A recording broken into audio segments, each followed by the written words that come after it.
ओम शांति। 18 अक्टूबर 2024 के ईश्वरीय महावाक्य। पहले एक नज़र मुरली के मुख्य पॉइंट पर। बाबा ने कहा, बाप हमको आकर गुलगुल बनाते हैं तो सब अवगुणों को छोड़ गुणवान बनना चाहिए। गुणवान कभी किसी को दुख नहीं देते, श्रीमत पर चलते रहना है। बहल बुद्धि इधर उधर भागती है तो भी कोशिश करो, हम ऐसे बेहद के बाप को क्यों नहीं याद करते हैं, जिस याद से ही ऊंचे पद मिलता है। मीरा के लिए कहा जाता था, उसने लोकलाज कुल की मर्यादा छोड़ी। यहाँ तो तुमको सारे बिकारी कुल की मर्यादा छोड़नी है, बुद्धि से सबका संन्यास करना है। और फिर बाबा ने कहा, बुद्धि योग की बात है, यह लड़ाई तो बहुत मीठी है। बाप को याद करने में कोई लड़ाई की बात नहीं है, बाकी हाँ, इसमें माया विघ्न डालती है, उनसे संभाल करनी होती है। बाप तो आते ही है कांटों को फूल बनाने, तो ऐसा बनना चाहिए ना। मनसा वाचा कर्मणा जवान पर भी बहुत खबरदारी चाहिए। हर एक कर्मेंद्रिय पर बड़ी खबरदारी चाहिए। माया बहुत धोखा देने वाली है। आधा कल्प से क्रिमिनल दृष्टि बनी है, उनको एक जन्म में सिविल बनाना है, जैसे इन लक्ष्मी नारायण की है। और फिर लास्ट में बाबा ने कहा, बाप तुम्हारी सब आशाएं पूर्ण करने आते हैं। अशुभ आशाएं रावण की होती है, तुम्हारी है शुभ आशाएं। क्रिमिनल कोई भी आस नहीं होनी चाहिए। बच्चों को सुख की लहरों में लहराना है, तुम्हारे अथाह सुखों का वर्णन नहीं कर सकते। दुखों का वर्णन होता है। वह समय आएगा, कर्फ्यू आदि ऐसे लग जाएगा जो तुम कहाँ आ जा भी नहीं सकेंगे। मंदिरों में जाते हैं, परंतु यह नहीं समझते कि यह भी मनुष्य ही है, हम भी मनुष्य ही है, परंतु यह दैवी गुण वाले हैं, हम आसुरी गुण वाले हैं। और अब सुनते हैं महावाक्यों को विस्तार से। मुरली का सार है, मीठे बच्चे, बाप आया है तुम्हें गुलगुल फूल बनाने। तुम फूल बच्चे कभी किसी को दुख नहीं दे सकते, सदा सुख देते रहो। प्रश्न है, किस एक बात में तुम बच्चों को बहुत बहुत खबरदारी रखनी है? उत्तर है, मनसा वाचा कर्मणा। अपनी जवान पर बड़ी खबरदारी रखनी है। बुद्धि से बिकारी दुनिया की सब लोक लाज कुल की मर्यादाएं भूलनी है। अपनी जांच करनी है कि हमने कितने दिव्य गुण धारण किए हैं। लक्ष्मी नारायण जैसे सिविलाइज बने हैं, कहाँ तक गुलगुल फूल बने हैं। ओम शांति। शिव बाबा जानते हैं यह हमारे बच्चे आत्माएं हैं। तुम बच्चों को आत्मा समझ शरीर को भूल शिव बाबा को याद करना है। शिव बाबा कहते हैं, मैं तुम बच्चों को पढ़ाता हूँ। शिव बाबा भी निराकार है, तुम आत्माएं भी निराकार हो। यहाँ आकर पाठ बजाते हो, बाप भी आकर पाठ बजाते हैं। यह भी तुम जानते हो, ड्रामा प्लान अनुसार बाप हमको आकर गुलगुल फूल बनाते हैं। तो सब अवगुणों को छोड़ गुणवान बनना चाहिए। गुणवान कभी किसी को दुख नहीं देते, सुना अनसुना नहीं करते। कोई दुखी है तो उसका दुख दूर करते हैं। बाप भी आते हैं तो सारी दुनिया के दुख जरूर दूर होने हैं। बाप तो श्रीमत देते हैं, जितना हो सके पुरुषार्थ कर सभी के दुख दूर करते रहो। पुरुषार्थ से ही अच्छा पद मिलेगा। पुरुषार्थ न करने से पद कम हो जाएगा, वह फिर कल्प कल्पांतर का घाटा पड़ जाता है। बाप बच्चों को हर बात समझाते हैं। बच्चे अपने को घाटा डाले यह बाप नहीं चाहता। दुनिया वाले फायदा और घाटे को नहीं जानते, इसलिए बच्चों को अपने पर रहम करना है, श्रीमत पर चलते रहना है। भल बुद्धि इधर उधर भागती है तो भी कोशिश करो हम ऐसे बेहद के बाप को क्यों नहीं याद करते हैं, जिस याद से ही ऊंचे पद मिलता है। कम से कम स्वर्ग में तो जाते हैं, परंतु स्वर्ग में ऊंचे पद पाना है। बच्चों के माँ बाप कहते हैं ना, हमारा बच्चा स्कूल में पढ़कर ऊंच पद पाए। यहाँ तो किसी को भी पता नहीं पड़ता। तुम्हारे संबंधी यह नहीं जानते कि तुम क्या पढ़ाई पढ़ते हो। उस पढ़ाई में तो मित्र संबंधी सब जानते हैं। इसमें कोई जानते कोई नहीं जानते हैं। कोई का बाप जानता है तो भाई बहन नहीं जानते। कोई की माँ जानती है तो बाप नहीं जानता, क्योंकि यह विचित्र पढ़ाई और विचित्र पढ़ाने वाला है। नंबरवार समझते हैं, बाप समझाते हैं। भक्ति तो तुमने बहुत की है, सो भी नंबरवार।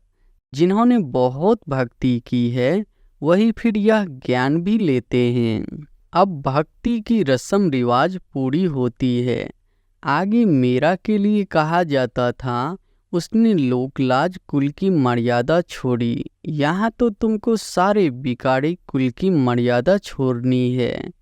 बुद्धि से सबका संन्यास करना है। इस बिकारी दुनिया का कुछ भी अच्छा नहीं लगता है। विकर्म करने वाले बिल्कुल अच्छे नहीं लगते हैं। वह अपनी ही तकदीर को खराब करते हैं। ऐसा कोई बाप थोड़े ही होगा जो बच्चों को किसी को तंग करता हुआ पसंद करेगा। वह न पढ़ता पसंद करेगा। तुम बच्चे जानते हो, वहाँ ऐसे कोई बच्चे होते नहीं। नाम ही है देवी देवता। कितना पवित्र नाम है। अपनी जांच करनी है, हमारे में दैवी गुण है। सहनशील भी बनना होता है। बुद्धि योग की बात है। यह लड़ाई तो बहुत मीठी है। बाप को याद करने में कोई लड़ाई की बात नहीं है। बाकी हाँ, इसमें माया विघ्न डालती है, उनसे संभाल करनी होती है। माया पर विजय तो तुमको ही पानी है। तुम जानते हो, कल्प कल्प हम जो कुछ करते आए हैं, बिल्कुल एक्यूरेट वही पुरुषार्थ चलता है जो कल्प कल्प चलता आया है। तुम जानते हो, अभी हम पद्मा पदम भाग्यशाली बनते हैं, फिर सतयुग में अथाह सुखी रहते हैं। कल्प कल्प बाप ऐसे ही समझाते हैं। यह कोई नई बात नहीं, यह बहुत पुरानी बात है। बाप तो चाहते हैं बच्चे पूरा गुलगुल बने। लौकिक बाप की भी दिल होगी ना, हमारे बच्चे गुलगुल बने। पारलौकिक बाप तो आते ही है कांटों को फूल बनाने। तो ऐसा बनना चाहिए ना। मनसा वाचा कर्मणा, जवान पर भी बहुत खबरदारी चाहिए। हर एक कर्मेंद्रिय पर बड़ी खबरदारी चाहिए। माया बहुत धोखा देने वाली है, उनसे पूरी संभाल रखनी है। बड़ी मंजिल है।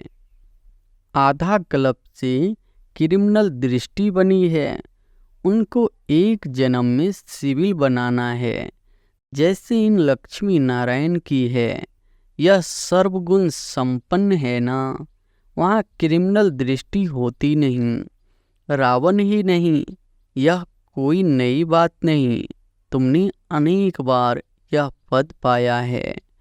दुनिया को तो बिल्कुल पता नहीं है कि यह क्या पढ़ाते हैं। बाप तुम्हारी सब आशाएं पूर्ण करने आते हैं।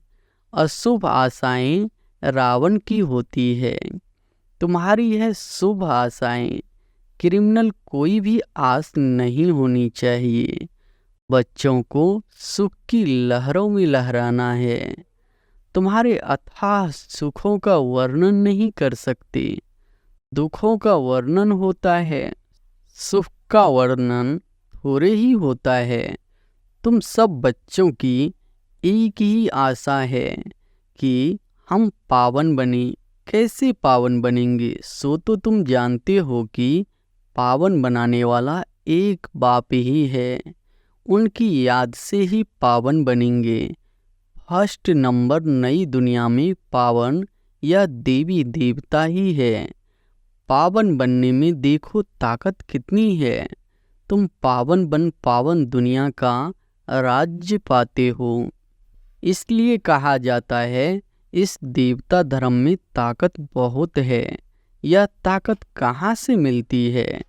सर्वशक्तिमान बाप से घर में तुम मुख्य 2-4 चित्र रख बहुत सर्विस कर सकते हो। वह समय आएगा, कर्फ्यू आदि ऐसे लग जाएगा जो तुम कहाँ आ जा भी नहीं सकेंगे। तुम हो ब्राह्मण, सच्ची गीता सुनाने वाले। नॉलेज तो बड़ी सहज है।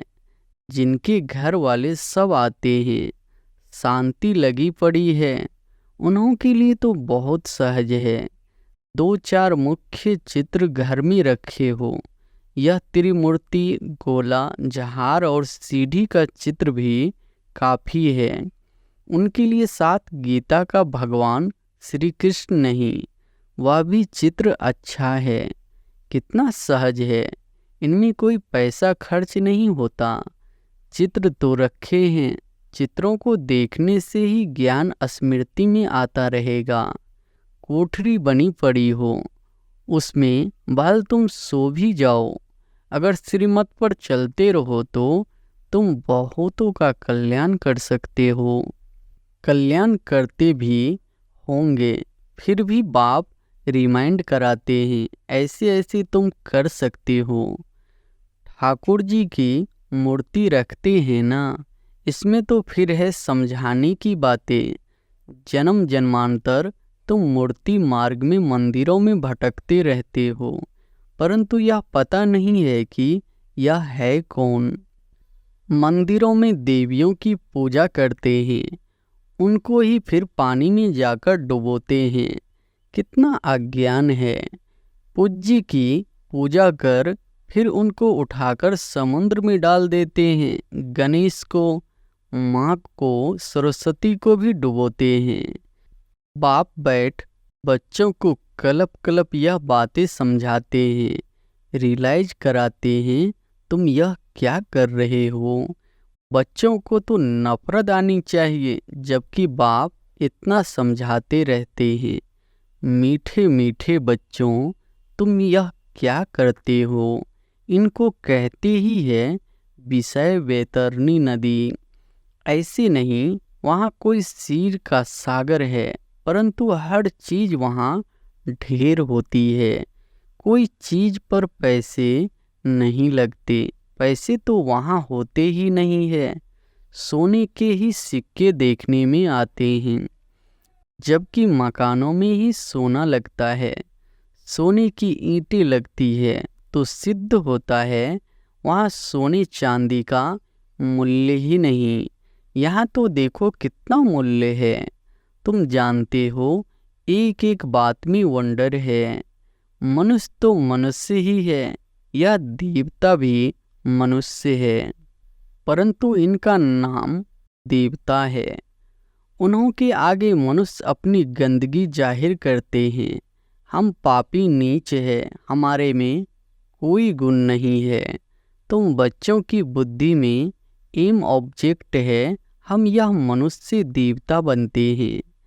देवताओं में दैवी गुण है, यह तो समझते हैं, मंदिरों में जाते हैं, परंतु यह नहीं समझते कि यह भी मनुष्य ही है।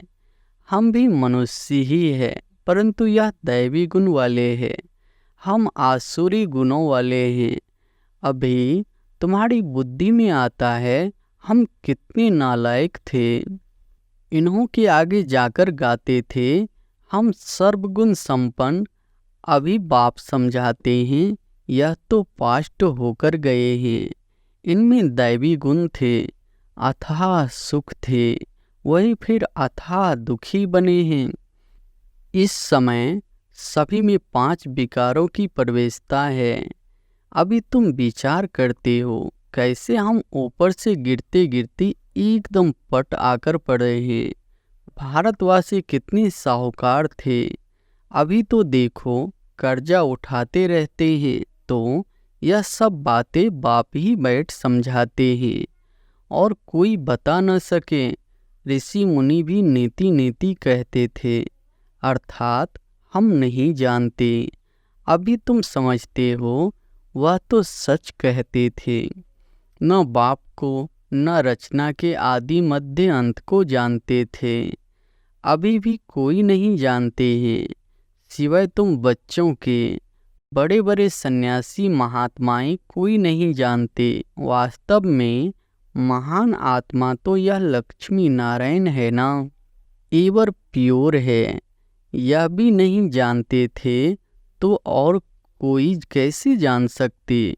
कितनी सिंपल बातें बाप समझाते हैं, परंतु कई बच्चे भूल जाते हैं। कई अच्छी रीति गुण धारण करते हैं तो मीठे लगते हैं। जितना बच्चों में मीठा गुण देखते हैं तो दिल खुश होती है। कोई तो नाम बदनाम कर देते हैं।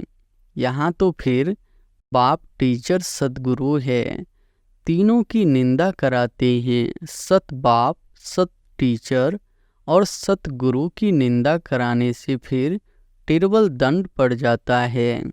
परंतु कई बच्चे में कुछ भी समझ नहीं है। बाप समझाते हैं ऐसे भी होंगे जरूर, माया भी कोई कम नहीं है। आधा कल्प पाप आत्मा बनाती है, बाप फिर आधा कल्प के लिए पुण्य आत्मा बनाते हैं। वह भी नंबरवार बनते हैं। बनाने वाले भी 2 है, राम और रावण। राम को परमात्मा कहते हैं। राम राम कह फिर पिछाड़ी में शिव को नमस्कार करते हैं, वही परमात्मा है। परमात्मा के नाम गिनते हैं, तुमको तो गिनती की दरकार नहीं। यह लक्ष्मी नारायण पवित्र थे ना। इन्हों की दुनिया थी जो पास्ट हो गई है, उसको स्वर्ग नई दुनिया कहा जाता है। फिर जैसे पुराना मकान होता है तो टूटने लायक बन जाता है, यह दुनिया भी ऐसे है। अभी है कलयुग की पिछाड़ी। कितनी सहज बातें हैं समझने की, धारण करनी और करानी है। बाप तो सबको समझाने के लिए नहीं जाएंगे। तुम बच्चे ऑन गॉडली सर्विस हो। बाप जो सर्विस सिखलाते हैं वही सर्विस करनी है। तुम्हारी है गॉडली सर्विस। ओनली तुम्हारा नाम ऊंच करने के लिए बाबा ने कलश तुम माताओं को दिया है। ऐसे नहीं कि पुरुषों को नहीं मिलता है, मिलता तो सबको है। अभी तुम बच्चे जानते हो हम कितने सुखी स्वर्गवासी थे, वहाँ कोई दुखी नहीं थे। अभी है संगम युग, फिर हम उस नई दुनिया के मालिक बन रहे हैं। अभी है कलयुग, पुरानी पतित दुनिया, बिल्कुल ही जैसे भैंस बुद्धि मनुष्य है।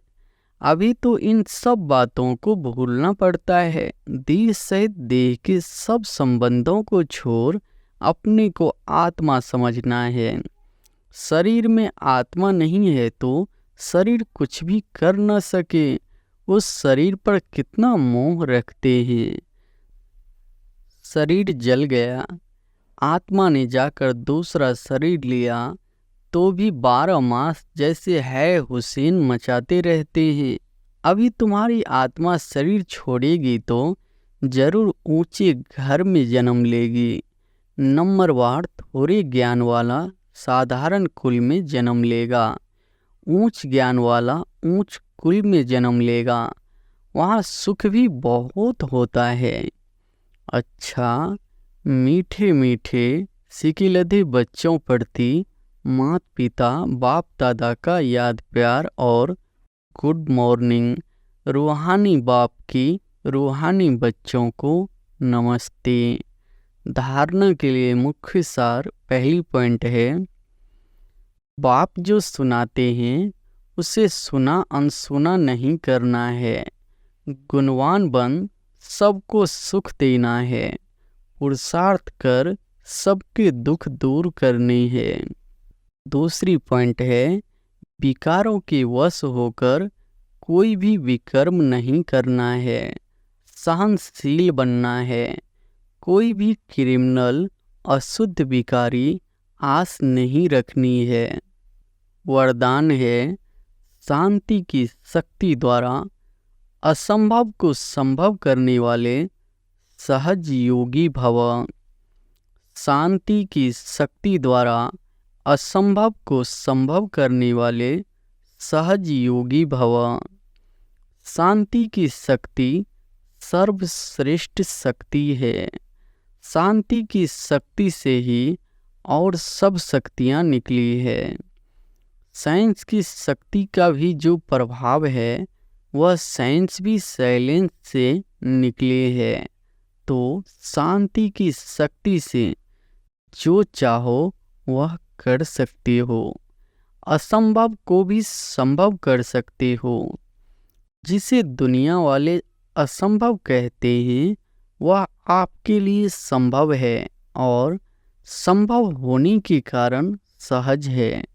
शांति की शक्ति को धारण कर सहज योगी बनो। स्लोगन है, वाणी द्वारा सबको सुख और शांति दो तो गायन योग बनेंगे। अच्छा, ओम शांति।